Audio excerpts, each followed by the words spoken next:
What's going on, y'all? Mama, your son done made it. I'm on the creative mindset with my boy Donnie and Dwight, man. I had a good time, and I'm used to asking questions. Now I'm answering them. So y'all make sure y'all tune in, hear my story, and check it out. Welcome back to another episode of The Creative Mindset. Today we have a very, very special guest. This is something that we have never done. This is a whole new wave. Ladies and gentlemen, today's guest has its own show. We have not had any other creator that has a show here at The Creative Mindset. Appreciate y'all, man. This guy right here, I'm going to call him a dot connector. Staple in the city. I want to call him a serial entrepreneur, but that could be a mislabel because he got his hand in a little bit of everything. You may have seen him on the pull-up experience. You may have seen him at Futureland. If you know who I'm talking about, which, good job. I'm glad you did your homework. But Creative Mindset family, if you do not know who I'm talking about, let's welcome Brandon Gates. Come on, man. Mama, I done made it to the creative mindset. I done did it. I appreciate y'all brothers, man. Appreciate you, man. Come on, man. Donnie. Appreciate y'all brothers, man. Absolutely, Listen, man. I'm like, who is this guy you talking about? I'm like, I did that. Great intro, right? right. You good. Man, thank you, man. But you got to give credit where credit is due. Appreciate that, man. You know, one thing I also forgot about, he is the head of the Podcasters United. That's new right there. That's new. So, you know, y'all be on the lookout. Yeah, appreciate that. Yeah, man, you got your hand in a little bit of everything. Man, listen, man, you ain't never lie. Listen, you know what? One of the scariest things I ever read in the Bible was the story of the man with the many talents, right? Mm-hmm. And the man who only had one talent, God, he didn't do nothing with it, and God told him, "Depart from me." And that, as a kid, stuck with me. You know what I'm saying? So, listen, I do many things because I'm able to do many things, and God gave me the ability to do it, so I'm gonna do it. Absolutely. That's the way I like to look at it because, you know, people always like to throw around jack of all trades as a master of none. And that's another part of that say it's better to master many than none or something like that, or be aware of some but than none. I forget how it goes, but that part always gets left off. Yeah. And God is a creator, and us being able to create is being created within his image. That's why I hate when people say that they don't have a talent or they're not creative, and that's bullshit. Whatever you may think is not creative is creative. Like just being an organizer, bro, being able to facilitate, that's creative. Instead of, you know, people always typically think music or art, you know what I mean, things like that, but everybody has many talents and has the talent to create many things, even outside of even you being a host and creating a pull-up experience, but just being able to bring people together, that's creative in itself. That's my favorite part. It takes a special person, it takes a special vision to be able to, I need this piece, I need this piece, I need this piece, and then we go, come over here and make this together. So, man, that's good shit, bro. Keep it going. Let's keep it going. That, man. So I was reading that the pull-up experience was started out as a networking event. Yeah, you bro, let's talk about that. How does this go from a networking event to here we go, 7 million views later? Man, listen. And counting. You know what? Like, all great things came out of tragedy, man. This is, we're talking about 2001. I had just got divorced. My ex-wife had took the kids down to Atlanta. And like any man, I didn't decide I didn't want to be in my feelings, so I went to work, right? And being married 10 plus years, man, and then having to rediscover who I am as a person. Because when you're no longer a husband, and not saying I'm no longer a father, but my kids are somewhere else, like, I had to rediscover who I was, right? So anything I wanted to do in those previous 10 years, I decided I'm going to do it, right? So at that time in my life, I was studying to get my real estate license. At the same time, I was on a huge podcast kick, man. And I'm talking about anything that was Black entrepreneurship, anything that was Black, anything, for real, I was listening to it, right? And at that time, I would literally say to myself, man, this time wasn't a podcast in Cleveland that I knew of, you know what I'm saying? I think at that time, I don't think it was any, right? And shout out David Shantz, man. I will always give him credit, man, because what he did in Atlanta gave us the blueprint for here in Cleveland, man. If y'all knew who David Shantz is, man, great entrepreneur, Social Proof podcast. At that time, he was doing people from Atlanta. And I was like, man, that's dope. You know what I'm saying? He put on other entrepreneurs who look like him and give them a platform to be able to talk about their accolades and what they got going on, right? I'm like, well, shit, ain't nobody doing it here in Cleveland. So I'm literally like, well, let's start it, right? And shout out to Marquita, man. I told her the dream, and she was like, "Let's do it." And what started? So it's funny because at that time we knew so many entrepreneurs. We knew a lot of entrepreneurs. We're like, "There ain't nobody putting nothing together." So at that time, mind you, this is COVID. We went down to the Unbar. Shout out to Unbar, man. They gave us a chance, man, because no one else would let us do it during COVID, right? So the idea is that from 1 to 2 o'clock, we had one. I think you only have so many people in one room, and then the other set of people were going to come in the second from 2 to 3, right? And it worked out good, man. We had a good 40 people came through, and from that, we like, man, we got to interview everyone who got in this room. And shit. And I just started that literally was the beginning of it all. So that was good. So when you were because pro black, I'm black, y'all. I'm blackity black, listen, black, y'all. Man. So who was your first episode? And like, how did that come about? Did you just say, "Hey, I want you to be on here first," or like? I laugh because when you ever do something, I always think you go your media circle before you branch out, right? Absolutely. And that's exactly what I did. So shout out to my best friend, man, Genova Hill, man. Genova, anybody know Genova Hill, man? She's a yoga instructor. She does taxes. She like that girl who sells the candy, and then babysits at the same time. I literally said, Genova, man, we need you on the podcast. And she's like, mind you, at this time, no one really knew what a podcast was. It wasn't what everybody know now. You know what I'm saying? Absolutely. So what the hell is that? I'm like, listen, just be you. And we don't sit. And mind you, this is the worst setup of all time. I have my laptop, I have my one phone, and I had a tripod. I only had 2 legs. It wasn't even tripod. We call it 2-pod. I don't know what it was. You know what I'm saying? So, and man, we went with that, man. And audio was bad. The lighting was bad. We ain't had no lights. We used the light that was in the room. You know what I'm saying? Audio was bad, but we made it. We rocked with it, man. And I love the fact that she was being her authentic self, talking about her journey. And the object, of the whole podcast, man, was that someone watches that or listens to that and they get inspired. You know what I'm saying? And that was episode 1, man. That was Genova. Genova been on 3 times, and we're episode 308. So man, and that's the formula or the idea behind it, man. So when you have guests, when you bring them back more than one time, is that as an update, as trying to figure out what they have added to the business, where it's the growth, or do you talk about what you have provided for them on their platform? So that I didn't think about that aspect. That's a good one, by the way.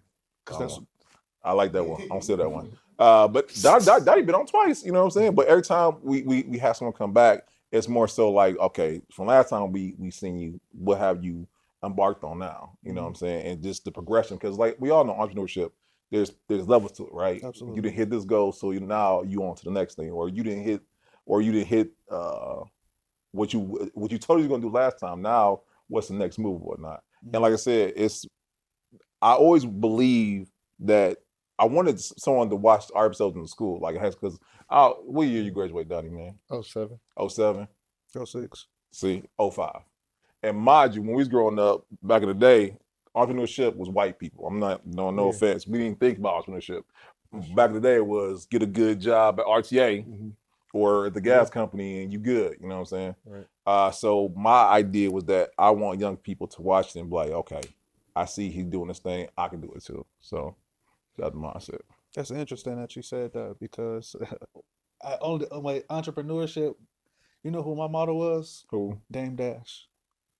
You know what? That is a good example. When I was coming out of high school, I looked at Dame, the Ultimate Hustler. He had a show called The Ultimate Hustler. That was I do remember that. That was a good show. But Dame Dash was a hustler, so I wanted to be an entrepreneur so bad. But I noticed people was going to school for entrepreneurship. I went to college. I went to school at University of Toledo. I'm like, why would you go to school for entrepreneurship? You don't need schooling to go to school for entrepreneurship. Absolutely. So I studied business. I studied specifically marketing and business to business sales, because if you know how to market, then you can sell. Yeah. You know what I mean? And then at that time, a young, naive mind, I thought marketing was all advertising. Marketing is really research. Yeah. 80% research, and about 5% of it actually is the advertising part. But when people think marketing, they always think advertisement, because that's the easier part of marketing to identify.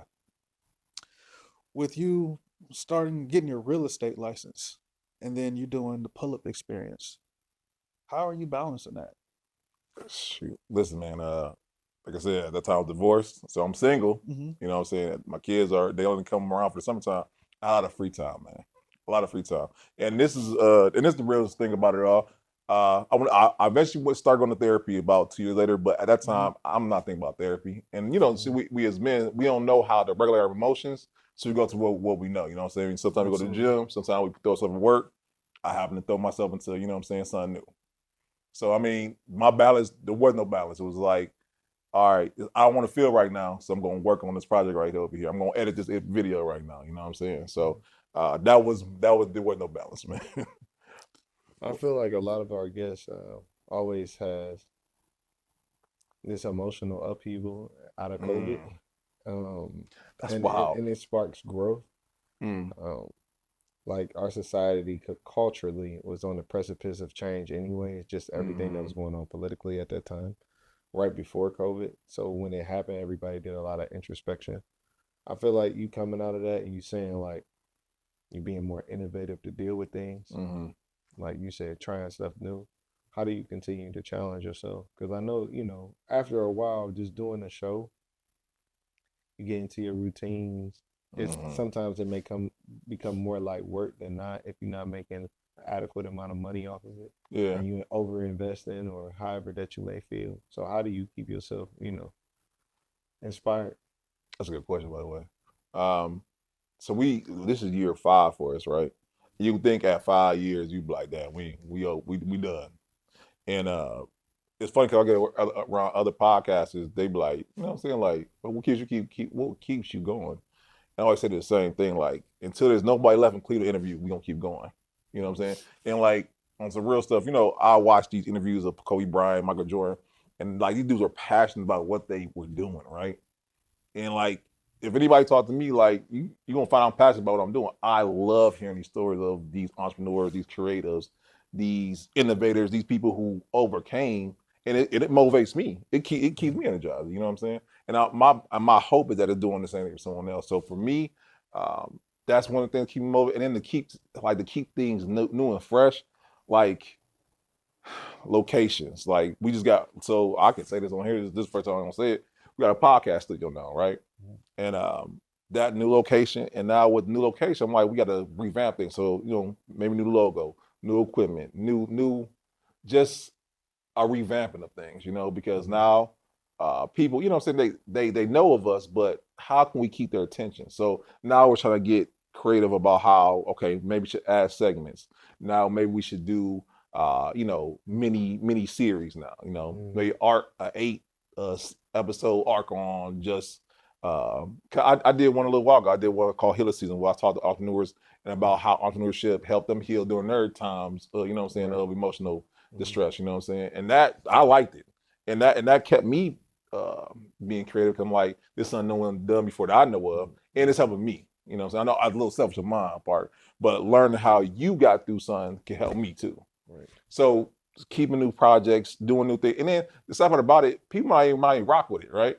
I think I got no views on that. I didn't care because at the end of the day, I believe that someone's gonna see it a year from now, 5 years from now, gonna see it, gonna help them and whatnot. So, so new projects, new locations, new things, and try and listen, throwing stuff at the wall, see what sticks for real, for real. Yeah, yeah. What was your And I agree with all of that, man, because you got to get something out of it. Absolutely. You got to if you don't feel it, you can't. You know what I'm saying? You can't facilitate. You can't come in with a good mood. So you got to feel it. What was some early influences for you?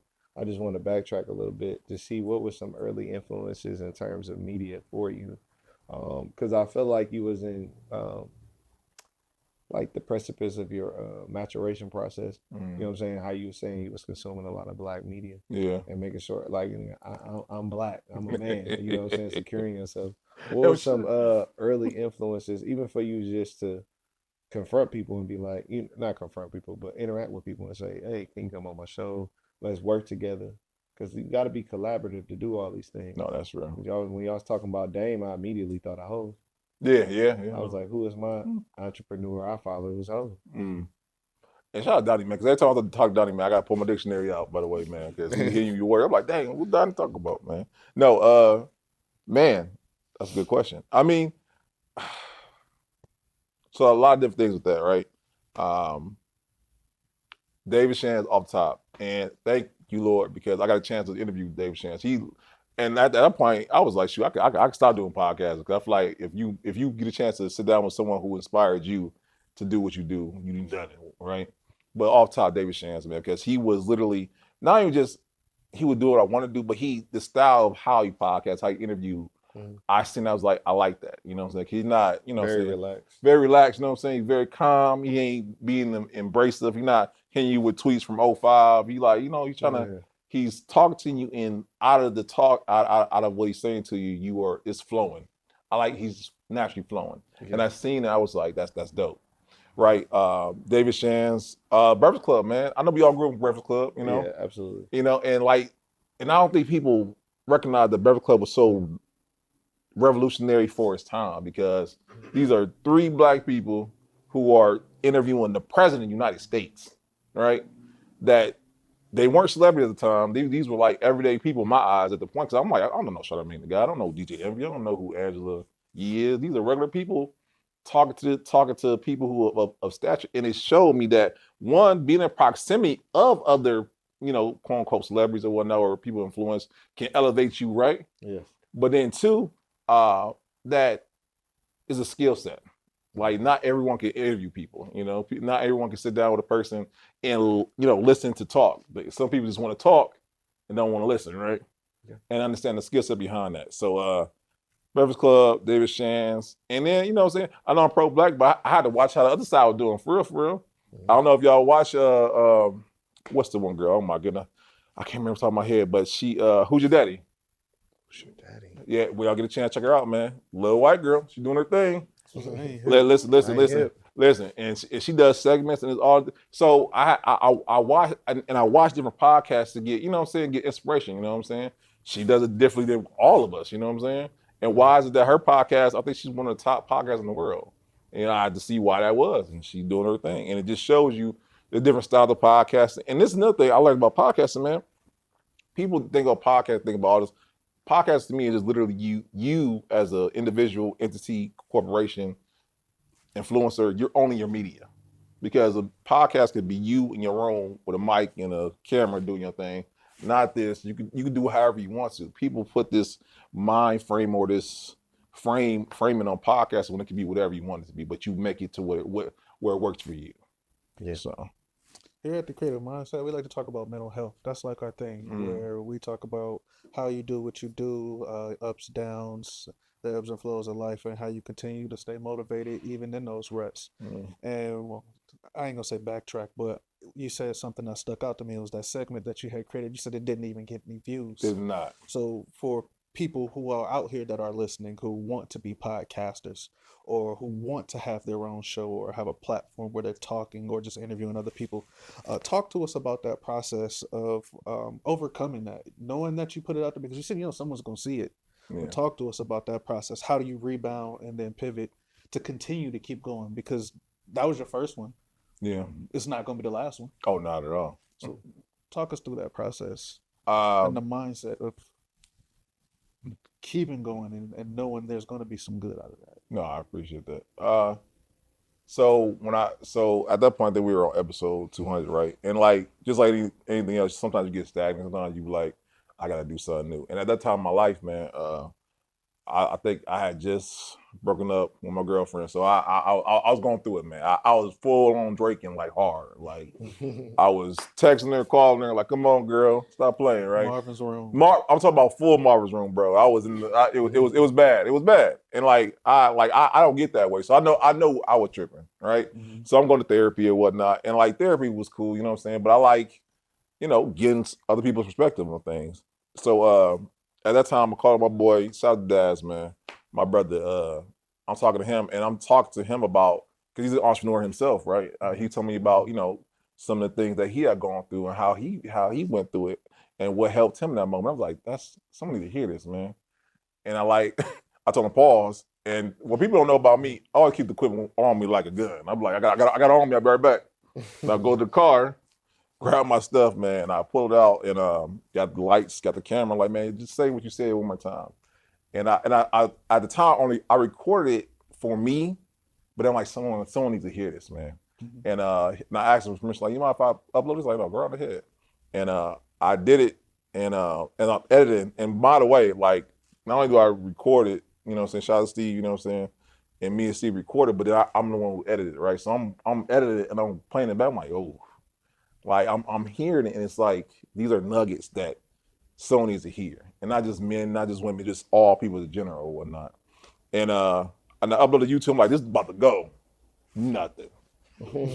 Nothing at all. And I'm like, damn, it's crazy. It's crazy. This stuff of substance, you know what I'm saying, no one's gonna hear, right? But this is what got me though. I seen that someone obviously watched, left a comment and was like, I needed to hear this. One person, it wasn't many, it was one. That's all I needed. That's all I needed, man. And I was like, let's keep it going or whatnot, right? And so I, like I said, and then I kept it at eight episodes. I'm like, okay, that way I don't oversaturate it, and I keep it, you know, fresh. I keep it impactful. You know what I'm saying? And if I want to revisit, I can. And that's another thing I want people to understand. You can shelve stuff. You know what I'm saying? You don't have to keep it going. You don't have to do a long upheaval. If anything, with society, how long is the series nowadays? 8 episodes? Yeah, about 8 to 10. They're starting to get it down to limited series to like 6 episodes because that arc, some people can't do the character arc all the time. They want so what they've been doing is they've been recording series as movies. If you watch a limited series for 6 episodes, it's really a movie. It flows. It really it's really a movie. I think about that. See? Yeah. And that's what I mean. They like just expanded a little bit with little add little scenes. Yeah. add stuff in there and whatnot. But that's what I mean though. Like same thing with podcasting. Like, you know what I'm saying? If you have a podcast, you can do a limited series like that and just try something new. Try something you never did before.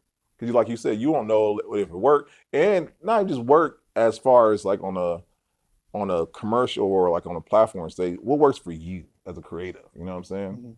Because you'll be surprised what gets you going or gets you energized as you're creating new things.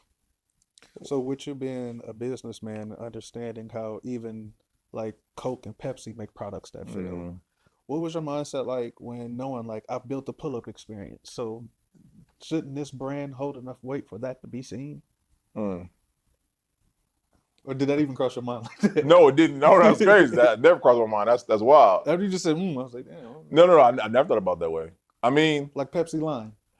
Yeah, right. We ain't seen and that we've not seen it at all. And wow, I never thought about that. I mean, I was hoping that the pull-up experience had enough weight, but then I recognize the fact that I don't think enough people recognize their own mental health. I feel like it's one of those things that will catch on, like what's they call that? Movies that were made in the 80s and everybody watching me. What's that called? Cult classic. Cult classic. That's what I'm thinking. You know what I'm saying? Like it ain't gonna go right away, but give it 5 years and everybody like, okay, let me watch the series right here. You know what I'm saying? Cause I got one shout out to Rashida, man. She's a yoga instructor. And man, listen, she told me in order to do an interview with her, I had to go through her class 5 times in order to interview with her, right? So I'm going through her class, I'm doing yoga, and I'm not flexible at all. I'm hearing my bones crack or whatnot, man. And it was worth it though, because she talks about how yoga helped her get to a better place mentally or whatnot. So, I mean, each episode is special to me, and each one highlights a different part of how they use their business to help them cope with mental health, which I don't think at that time, I don't think anybody was doing. You know what I'm saying? And to me, it was impactful to me. So I hope it would be impactful for others, man. So to stay here at mental health real quick, have you ever had a guest or a set schedule of guests, and you have to talk to these guests? They're already on your books to talk to them, and then you're not feeling it, but you have to go because you committed to that schedule. Talk to us about that process, bro. This is where being a professional comes in, right? Because absolutely is going to days you don't feel like, or you're not in the right mental space, or you might just had a bad day. You know what I'm saying? But this is where the professional me is. One, this person drove to you, decided to take time out of their day to come and sit with you. The least you could do is honor the fact they're coming to see you, right? And coming to be on your platform and coming to, and what is my bad day to someone who, and I always think about that. I think about who is going to help what we're doing. And that keeps things in perspective for me. And it keeps me level with it. So I might have a bad day, or I might have a bad time, or whatever it may be. I remember one day we had an interview. I had literally, this bad car is all bad. I had to get a jump, right? So I'm late getting there, whatnot. Man, I had called my people to help me get jumped and all that good stuff. So I get there late, and I hate being late, man. That's one of my pet peeves, right? So I get there late, and it's crazy because shout out to Coach T, man. In the interview, like he could tell I'm having a bad day. I never told him what was going on, but in the interview, as we're talking, he talked about what's going on with him, and he said something that helped me in that moment. And it's funny because I didn't tell him what was going on. I didn't tell him how my day was going.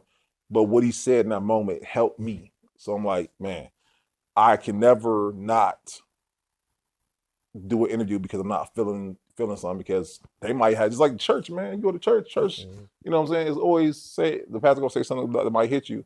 Interviews to me is the same way, man. I wanted to say, man, we share that same thing with mental health and speaking about it and trying to bring awareness and activate that mental space for people to care for themselves in a different way than they used to, outside of consumerism and things like that. So shout out to you, bro, because when you was talking, I was just reflecting on our interviews, and we talked about a lot of things, especially family dynamics and things of that nature. I did want to uplift, like, how do you decompress from being such a giver? I'm not sure if you familiar with like C personality types, like a shark, a whale, and a hermit crab.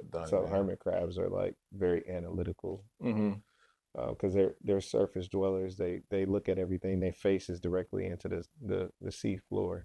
So that would be that personality type. A whale, you know, they got big tides and they cover a lot of ground because they give a lot. So whales are typically givers, and then sharks are just aggressive people.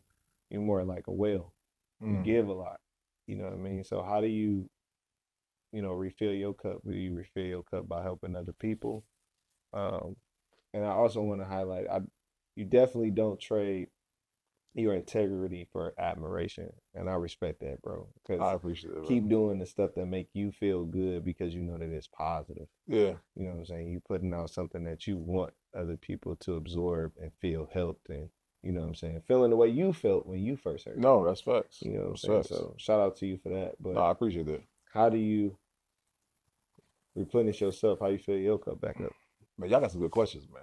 I ain't never been asked these questions before. You know what? That's funny because man, going to therapy, you learn a lot about yourself, right? And I remember my therapist, she always said, brother, you gotta take out time for yourself, Because, you know, it's working, it's family, it's like you said, giving to others, right? And it's crazy because, and I say this in it sounds crazy that I say it, but giving refills me. You know, and people they hear that like you give, but you don't get you don't get anything back. But giving is what helps me. It's like what's that reference I'm gonna use? As I forgot the guy's name, Simon something and whatnot. He was talking about how, you know, an extrovert had to wake up in the morning, they're on E, right? And every interaction fills them up, right? Introvert, they start off full, and every interaction takes them down, right? I think about the same analogy when it comes to, you know what I'm saying, giving or, you know what I'm saying, helping out others. That fills me up, right? Okay. Versus doing something for myself, it's kind of opposite, right? Like, and I'm not one of the people who like people please or nothing like that. Like none of that. No, I genuinely want to help out people, and you know what I'm saying. And I would pray that God never is like, all right, brother, you done doing that, because I haven't tired out yet. You know what I'm saying. So as He refills me, I'm able to give to others, man. Hope that answered it, man. Man, go bless the people that God created, bro. I'm with that. Yes, sir. As a sidebar, how does it feel to actually be answering questions instead of asking? You know, it's wild, bro. Like it's crazy because like I'm thinking like I can fire questions like that, right? But it's crazy having to answer, right? And so no, this is different. You know, I'm like, you know what I'm saying? Does post-production influence your answers and how long you say them? Because I felt like when you was talking, I was like, man, he is really helping us in the editing process. No, listen. These answers are great. No, it's so crazy. That's funny. That's podcasting. Doing it long enough, man. You peep when someone who's long with it and they keep going. Yeah, right. Right. And then the people, and then you got the other people who short answers. You know what I'm saying? Like you gotta pull out of them, right? Right. Nah, man, that's podcasting right there, man. It's like a muscle you exercise, right? Absolutely. Wow, you media trained to it. Yeah. No, that's a fact, man. And shout out to the people in Cleveland, man, because some people need that media training for real. Because you got those ones that you like. I remember, man, we had one of you, man. I'm like, it was 3 hours long. I'm like, okay, all right. And, you know what I'm saying? And you know, people, and I love the people who never been on a podcast before because they want to get up, they want to get it all out. They want to tell the whole story. They want to give you the family tree. They want to do that, you know what I'm saying? And I respect that, you know what I'm saying? But sometimes with an interview, it's supposed to be an interview that's supposed to end at one moment, you know what I'm saying? So keep that in mind, y'all. I do want to ask you this, just to take a step back real quick with when you talked about giving fills you up. How do you handle those situations when you give, and when you give something to someone, whether it's a resource, whether it's a time, whether it's a connection, and it gets mishandled? Oh, can I be real? Yeah. Listen, I ain't gonna Cat Williams on your podcast, not tonight, y'all. But this the drawback for me because to every good part of you is the bad side of you got to recognize, right? Sure. Forgiveness is not my strong suit, man. It is not. I do not easily forgive because I feel like I give so much. Like, why would you go do that? You know what I'm saying? And I ain't gonna talk about this person, but let's say we would collaborate on a project here in Cleveland, right? And as anyone knows, anything I do, I give it my all, right? I'm gonna give it my time, my effort, all that good stuff. I'm gonna go 100. I'm gonna go above, right? And then at this time, I'm giving money, I'm giving time, I'm giving it all, right? Kind of find out this person, they weren't forthcoming in what they were willing to contribute, right? So it's like doing a group project. You know how you do a group project with some people, and you end up you presenting, you bringing the materials and all that good stuff. That's how I felt, right? So at the end of the project, we kind of find out that the other people wanted to contribute money, time, but he was very adamant in just being us, right? So we're getting exhausted, we're getting overworked. We're like, God damn, like we need some help, right? No, it's gonna be us, right? Kind of find out people who were reaching out to him, but weren't reaching out to us. They wanted to help contribute, and he never let us know, right? So then when the town project came around, we kind of find out he brought stuff that only served for him, served for his brand, all that good stuff. And we like, damn, for real? So since then, when we see him, he always want to dap me up, right? And I'm not one of those fake people. I'm not gonna dap you up. I'm not cool with you, brother. You know what I'm saying? And now he talking about we need mediation because Cleveland's so small, man. We need mediation, man, bro. Listen. Listen. What are we gonna do? Sit down with our fellow podcasters, bro. That's what I'm saying. It out. Listen, bro, and I ain't doing that. No, listen, and I know glasses and light skin and whatnot, but I'm still from Miles, man, and like, you know what I mean? Listen, man, and like it's like you try to be cool. You my nigga for real? You really my nigga for real like that? No, I know you from Miles. Yeah, 114th, man. Oh my God. Yeah, no, man. And listen, wow. And like, don't let the professionalism fool you, because like light skin niggas. Flame up, please. Listen, man. And then people try you because you light skin, but we ain't talking about it tonight, man. They try you know what I'm saying? But when you kind of cool, you light skin, they even try you even more. You know what I'm saying? Man, look, we got a whole conversation about it, bro. This man ain't light skin in his opinion. He's not. He just know he darker than what he is. But okay. Go I'm just laughing. Y'all niggas about the fusion over there. I see it. Yo, light skin, man. No, man, no. But you know what I'm saying? No, you good. No. Listen, but he's talking about gold mediation and all this other stuff. And because when you're in Cleveland, you're gonna see each other, right? Yeah, for sure. But I have no problem not acknowledging you either. You know what I'm saying? And my, you know what I'm saying? I ain't gonna down you. I ain't gonna do all that stuff. But don't come around me thinking everything's sweet when it's not, man. Yeah. So my thing is, man, unforgiving, unfortunately, I'm working on the Lord. You know what I'm saying? Lord, please help me. Because my boy Dash, he always hit me with I'm not bad with the scriptures, but it's a scripture that says, if you can't forgive others, how can you expect God to forgive you, right? Yeah, for sure. So I'm trying to get better at that, right? But because I'm like, come on, bro. I know exactly what you're talking about, and I forgive you. I just don't mess with you no more. Yeah, just forgive. You burnt your blessing. See, I don't. I can't do either. I'm learning to harbor forgive. no hate in your heart. Yeah, no, that's real. I'm gonna pray for you on that one, because it's easy. Like, oh yeah, it's cool, you cool. All right, but I ain't shaking your hand, and I ain't got to rock with you either. No, that's true. That's because again, that's between you and God at that point, man. No, And you know, you want that love, you want them blessings to keep flowing. So. You know That's what I'm saying? That's that right there. I used to be one of them too, bro. I couldn't forgive for nothing, bro. Yeah. And I dog you right there, like it happened yesterday. You know what I mean? But after I read that scripture, if you don't forgive people for what their transgressions against you, God won't forgive you. Yeah.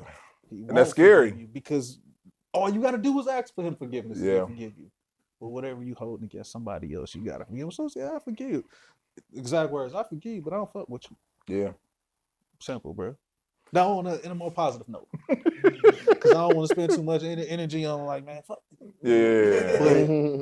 But especially since we're gonna clean up this language a little bit. But I seen that you had a chance to go to Euclid and talk to the children. Yeah, man. Talk to us about that. Shout out to them, man.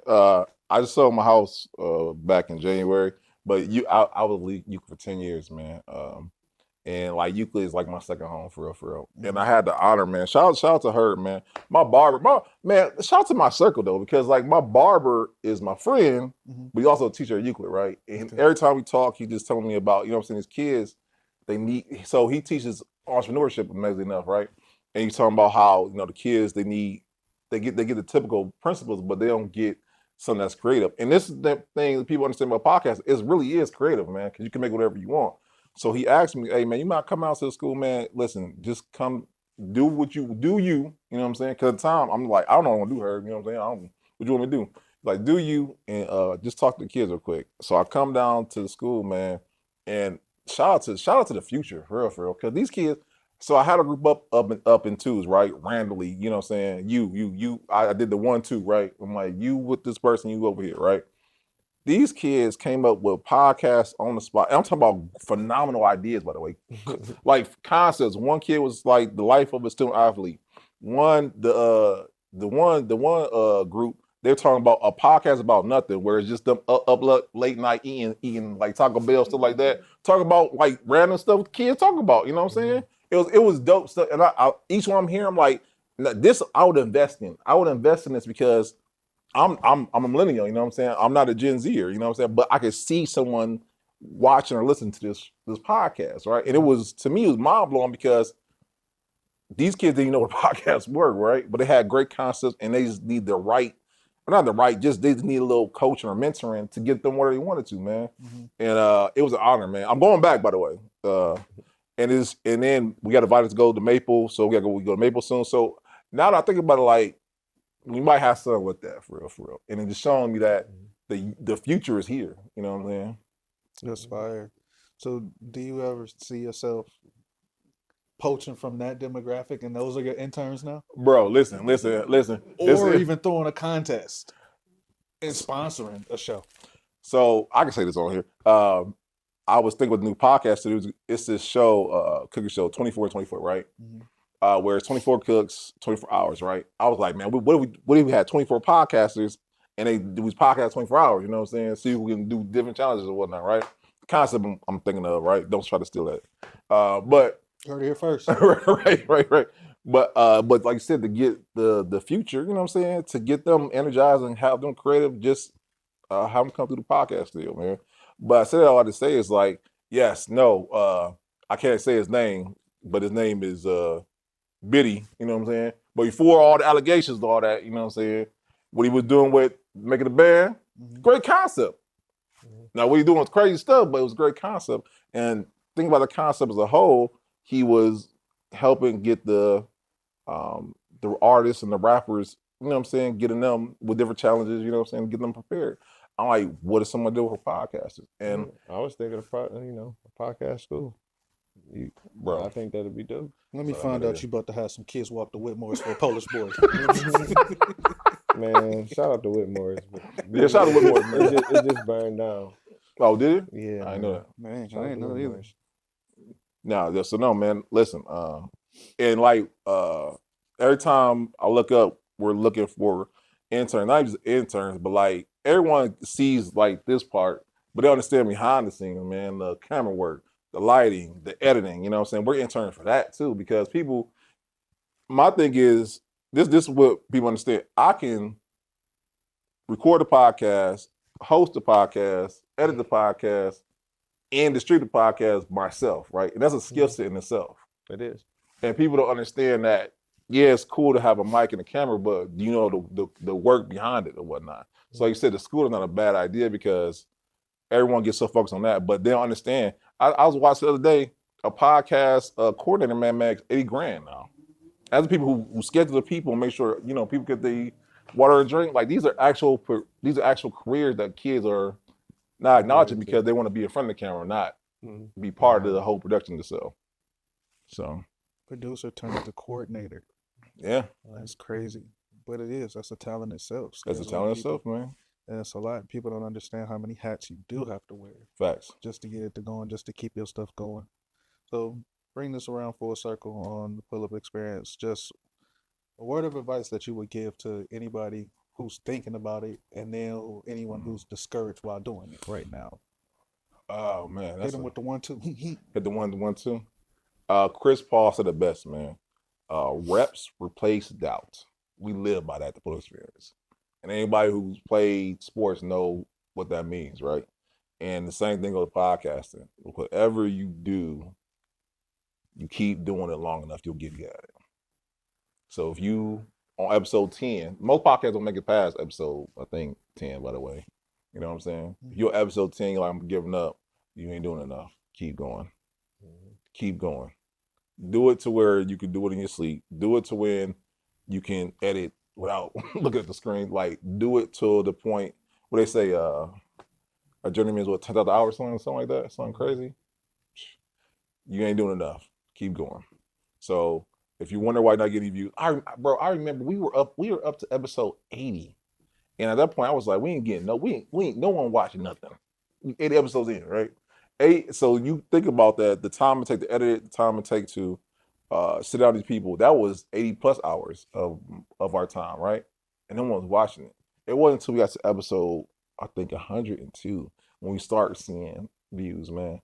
And mind that's most people would have gave up, man. But now we episode 312 now.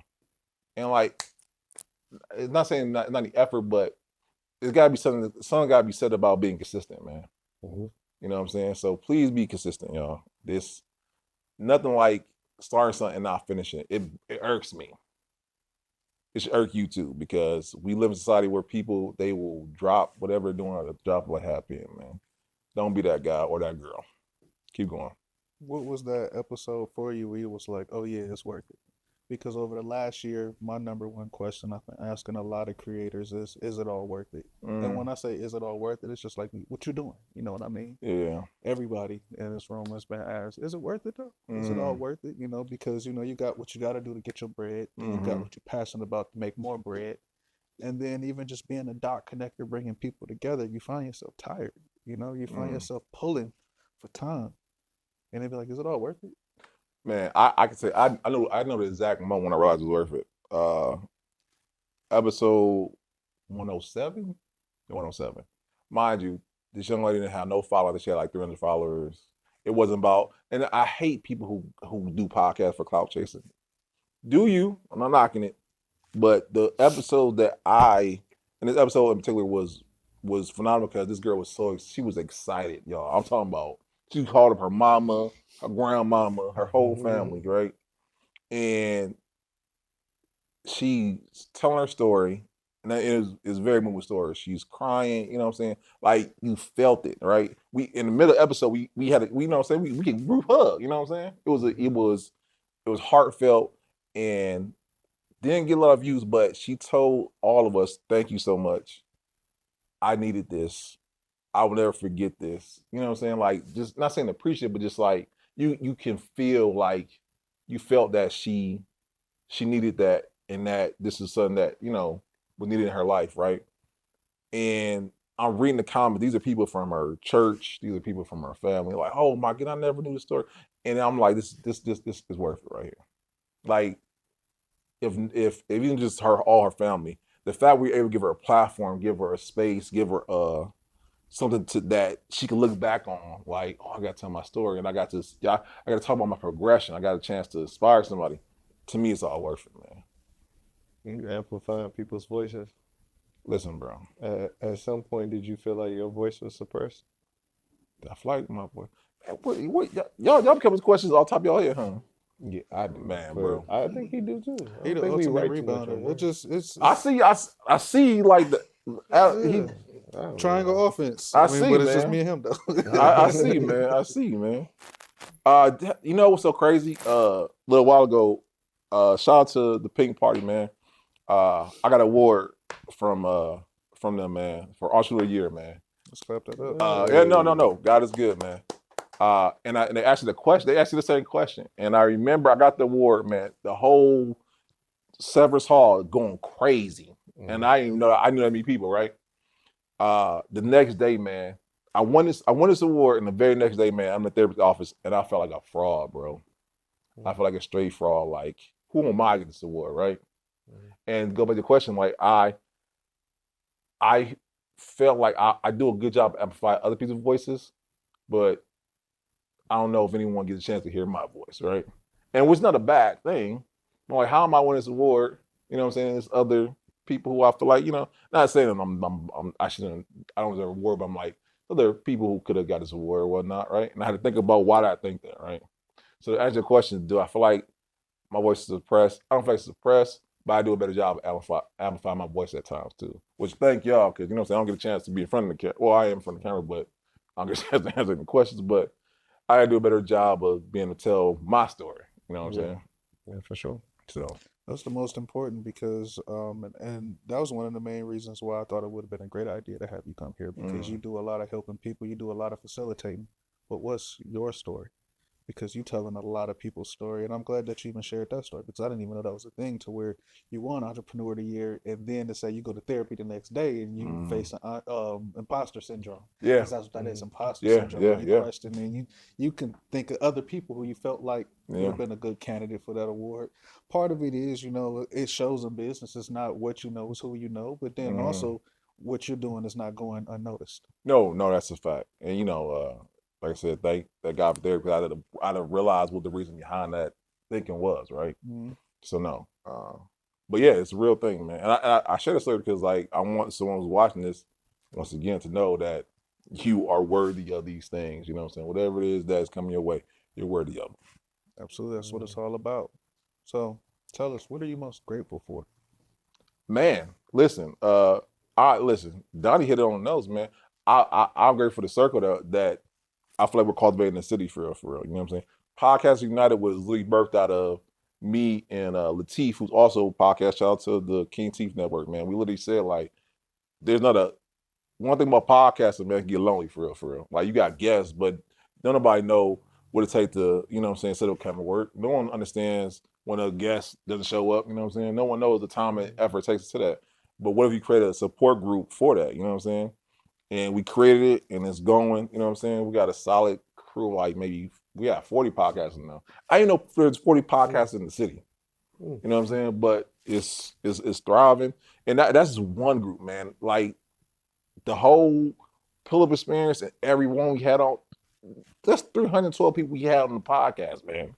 That I can call it right now, and I'm grateful that I can call them right now. I'm like, hey, man, I got this person over here who needs help with this. You mind, you know what I'm saying, giving them a call, or, you know what I'm saying, we got this idea for this. And like, we have cultivated relationships with these people that I feel like are family, you know what I'm saying, that we can do business with, that we can do whatever, you know what I'm saying, put our mind to right here in the city of Cleveland, right? You know what I'm saying? Because the whole concept behind the pull experience was another thing that Cleveland's not known to be collaborative, man. We all know that, right? So we're like, how can we change that narrative? Well, shit, we doing it now. We're literally doing it. You know what I'm saying? So I'm grateful for my circle, man. I'm grateful for the creative people like yourselves, man, here in the city who, you know what I'm saying, who look past the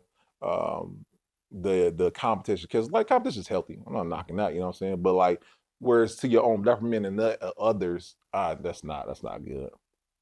My final question would be, what's your if there was no budget, what would be the passion project that you want to pursue?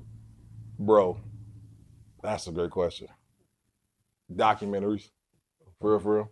Like I would want to do one of like Cleveland legends here in the city that no one knows about. Like everyone knows about Art McCoy, but like a lot of people know about the people who's helping Art McCoy. You know what I'm saying?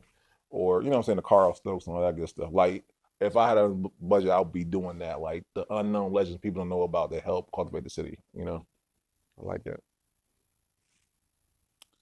So before we get up out of here, for the people who are not following you, for the people who don't know who you are, tell them where they can find you. Tell them where they should be looking. And then tell them if they got a good business or, they think they're ready for the pull-up experience, tell them how they can get to the pull-up experience and be a possible interviewee. Yes, sir. Listen, first, Kyle, thank y'all for real, man. Cause yeah, man, being on here, like I ain't know, like I needed this right here, man. So thank y'all, man. I appreciate you for coming. Absolutely, man. My mom made it. But no, the pull-up experience, y'all. We on every platform. The pull-up experience. And it's funny because the pull-up, we like at the time when we said pull-up, everyone that little kid pull up on me, all that stuff. Mm-hmm. We had to put experience on there because we didn't want to get hit with no copyright. So pull-up experience on all platforms. Guys, check out the interviews. Check out the phenomenal people we have on the platform. And if you think you've been on pull-up experience, I don't care about your follower count. That don't mean nothing to me. You had a great story about how entrepreneurship has shaped you into who you are. We want to have you on, man. So hit us up, DM us. We will love to have you on, man. You can find them also on Instagram, Not Your Average Agent. Yes. Not Your Average Agent. Yes. Sell you a house. Yes. Or sell your house. I keep on forgetting about the part, man. Like I think the real estate has gone to the back burner at this point, man. That's why I asked you about that, bro. My bad. No, it's funny because the market's bad. That's why. Because the market's bad. That's why. That's honest truth, man. Hey, man, you can start a brokerage whenever you're ready. You never lie. But yeah, Not Your Average Agent, man. That's my other thing. And we didn't get the real estate, but yeah, real estate agent. But Not Your Average Agent is AVG, not the whole thing spelled out because that'll be too long. Hit me up trying to buy, sell. And if you want to even learn about what it means to be an agent, man. A lot of people they become agents, they forget that that's your work that come along with it, man. Mm-hmm. So yeah. So he can interview you, he can sell you a house, he can clear up your credit. Police don't know when to kick the dough in. Creative Mindset family. Brandon Gates.